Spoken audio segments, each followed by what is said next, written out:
Hello, everybody. It's good to see you. I'm here to encourage you today. I hope I can put a smile on your heart. Life's rough, life's tough, but I believe it is looking good. It's on an uptick. Things are going to be going forward. Back when I was a kid, you ever watch those scary movies like with Vincent Price? If you don't know who Vincent Price was, you're missing out on some great old movies. He was also the voice in the Thriller song, the scary voice talking. If you hear Vincent Price's voice, you'll know who I'm talking about. Well, he was in a movie, I believe, if I'm not mixing movies up, called The Pit and the Pendulum. And that pendulum would swing back and forth. It's that big thing. Well, on this pendulum in the movie, it had a blade on it. That was just terrifying. And so people would be scared because it gets closer and closer and closer. So when I saw it, kind of affected me, stuck with me. Pendulum has been always a fascination for me. But as I look around and stuff, life in America especially, but in the world, is a pendulum.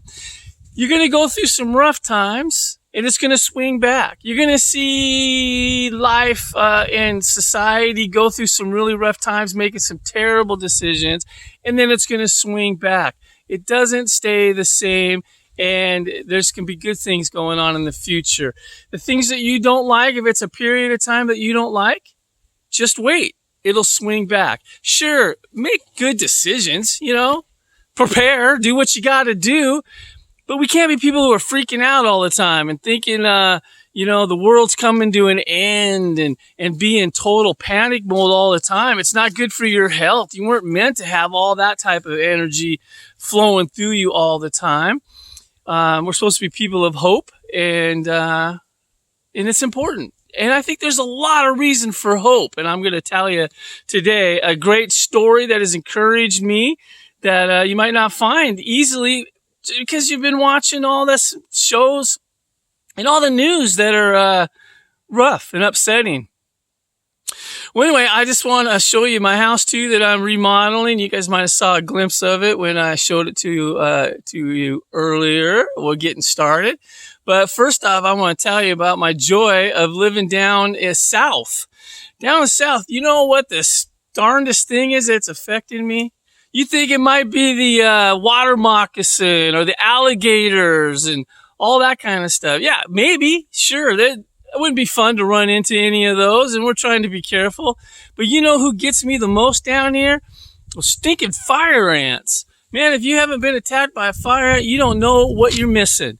Those fire ants get me, man. And I always like find them, too. Even when there's not even a hill, I'll kneel down in it.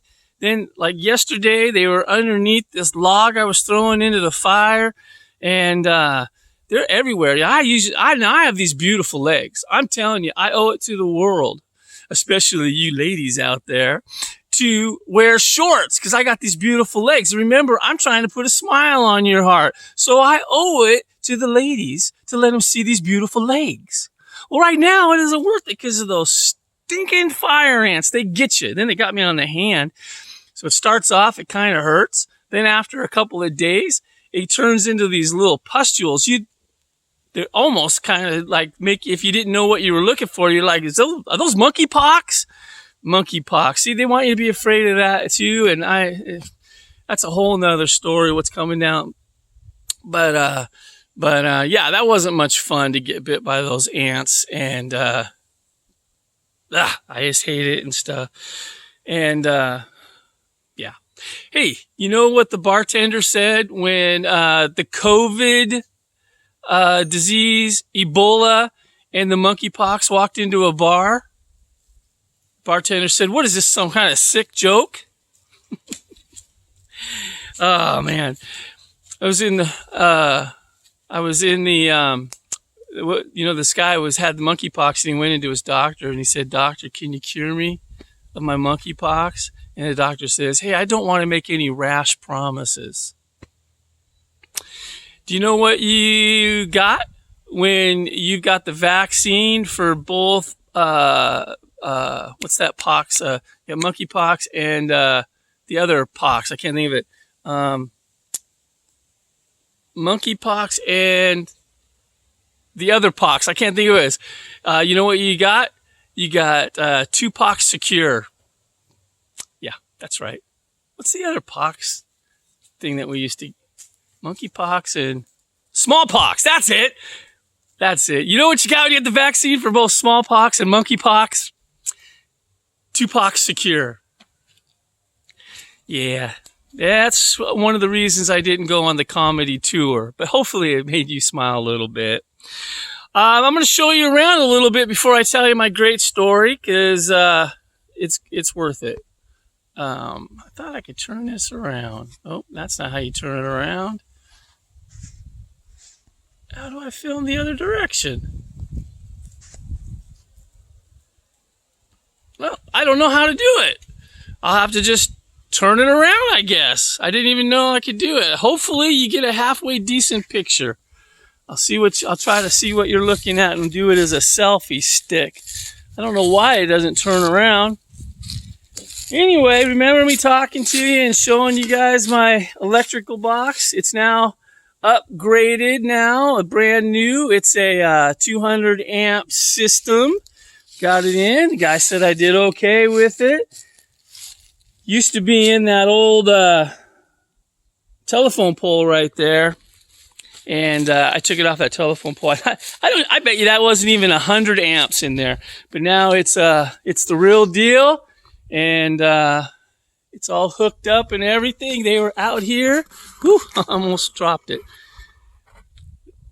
They were out here hooking it up. Everything went fine. I thought he at first. It didn't work. There was nothing down here.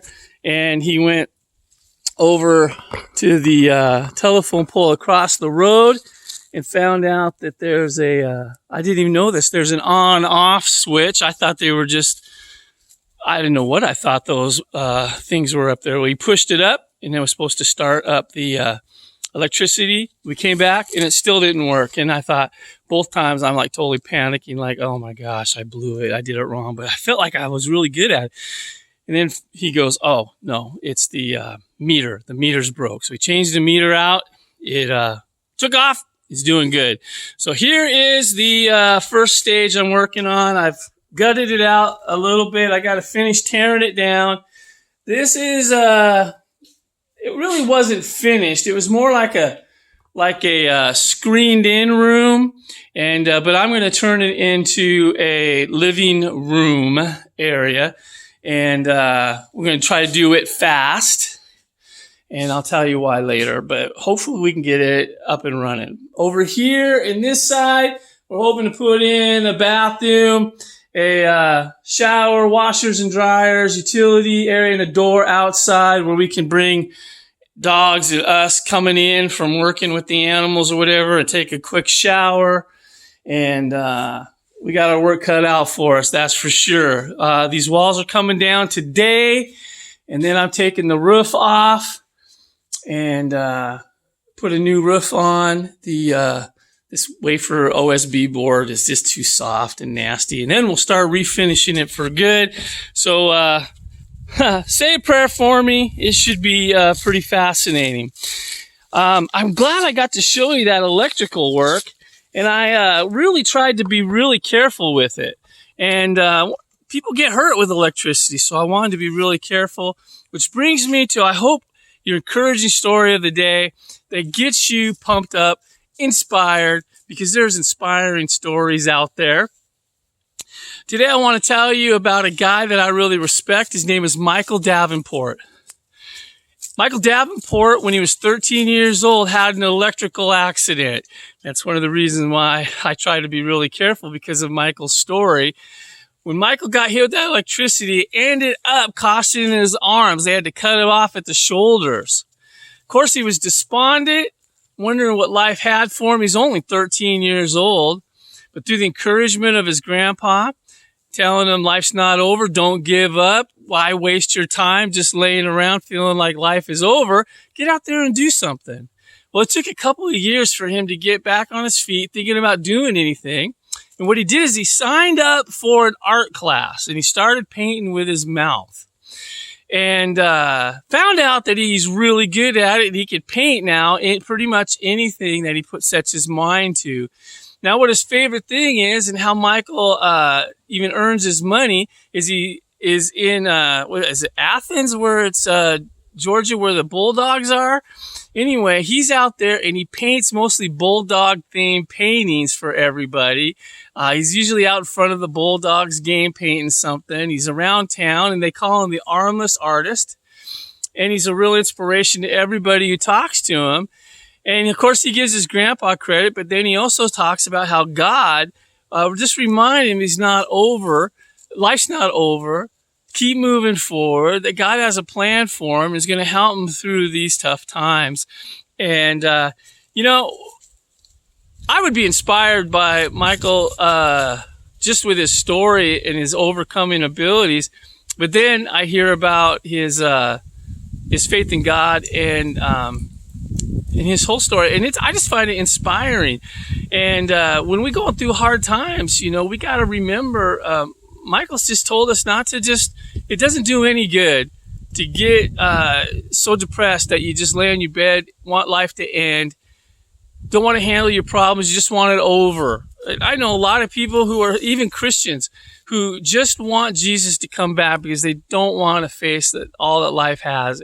And while it's important for us to desire for Jesus to come back, to talk about it, to encourage each other with the return of Christ, we're supposed to be able to have Christ with us here on earth, to be overcomers, have good perseverance in finding out that way.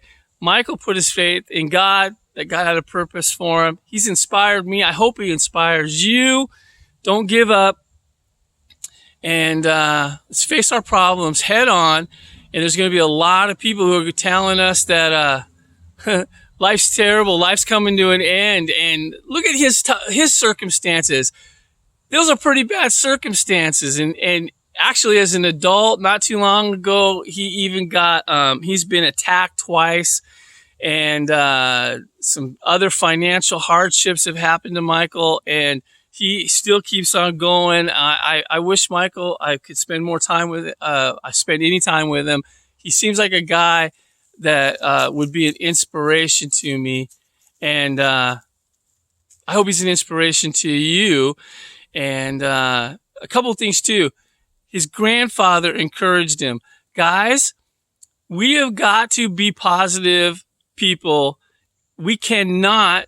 The people around us are going to be worried about life and hearing all that news too, that life's coming to an end. And guys, we can't wallow in it. Guys, we got to stand up and say, no, the future's good. You have a good future.